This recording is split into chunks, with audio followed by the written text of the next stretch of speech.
We met at a wedding. He was the best man, and I was friends with the bride. And we dated for 6 years before we got married.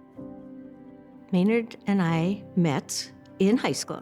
We've started hanging out in college, and then we ended up marrying after. Tracy, we were married for 30 years. I was a junior at Grambling State University, and I saw her on campus as a freshman, and I said, I'm gonna marry that girl. I remember first noticing Dan in the hallway, 9th grade perhaps. I remember he wore baby blue Levi cords, long hair, and aviator glasses. He was very cool. My spouse was Nathan Campbell. He asked me out a few times and I said no, because I was in college, but his charm just won me over. I'm Rachel Donovan, and I'm a widow almost 4 years now. Eric passed away in 2022 when he was 54 years old. So he had cancer they gave him 3 to 5 years. He made it 4.5 years.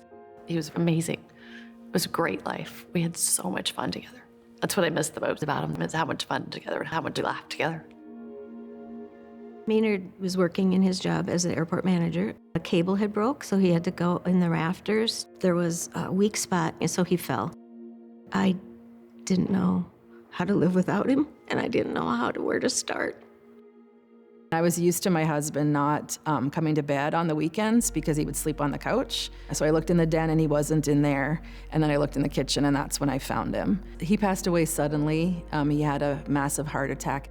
She battled breast cancer for about 8 years. The days before she passed away was very challenging, knowing that the end was coming. He sent me a text saying goodbye.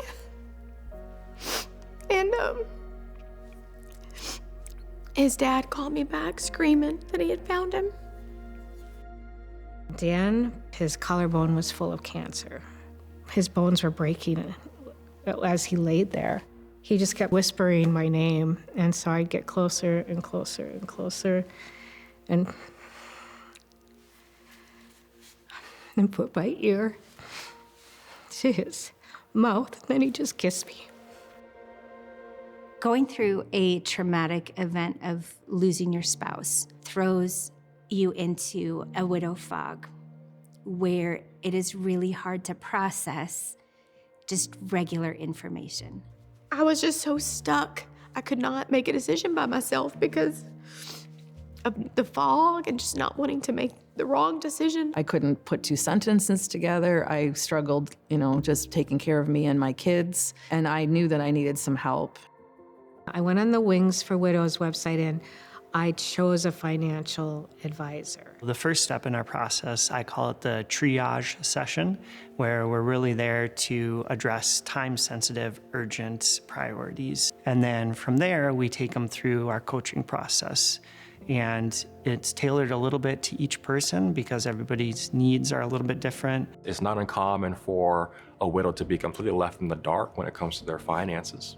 So they don't know about bills, they don't know about estates, they don't know about the investments, life insurance. I didn't really know where our finances were, and just trying to figure out, what do I owe, where are we, what's going on, I was not prepared at all. Me and Rachel walked through a lot of the practical things together to help get her from a place of financial instability to a place of financial stability. I've literally had phone calls where my first meeting was, rent is due and I don't have the money and I'm going to be foreclosed or evicted in 1 week. I've seen situations where we run credit reports for the deceased person and then for the spouse, and we find out that there's a whole bunch of debt that they didn't know about. The goal is to really empower them and give them the financial advice and guidance so that way they can go out in the world and continue their lives differently, but hopefully a little bit more informed. All this mess thrown onto this paper and just handwritten notes and just leaving with like a plan of action. That was like a rainbow in the cloudy day. I needed that support after she passed away to make sure that I did the right things, and also to make sure that I set Jordan up to make it easy for her when I pass away. To have this life preserver thrown out, it was somebody that didn't come with any ties that I had to worry about. My time working with widows has been and continues to be one of the most fulfilling parts of my career. If there's one piece of advice that I would give a recently widowed individual is, let us help you. Let us take that weight off your shoulders so that you can focus on all of the decisions that you need to make. Everybody needs some help and support when something this devastating happens. And to have a place to go to get your questions answered and feel supported and not have to worry about paying for it, I mean, it's vital for people.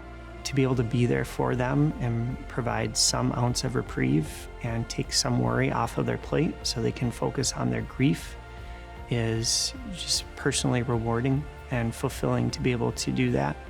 Coming to Wings for Widows, you're getting the real deal. You're getting someone who really knows how to do it and someone that understands where you are in your head and where you are in your heart, and you can breathe again.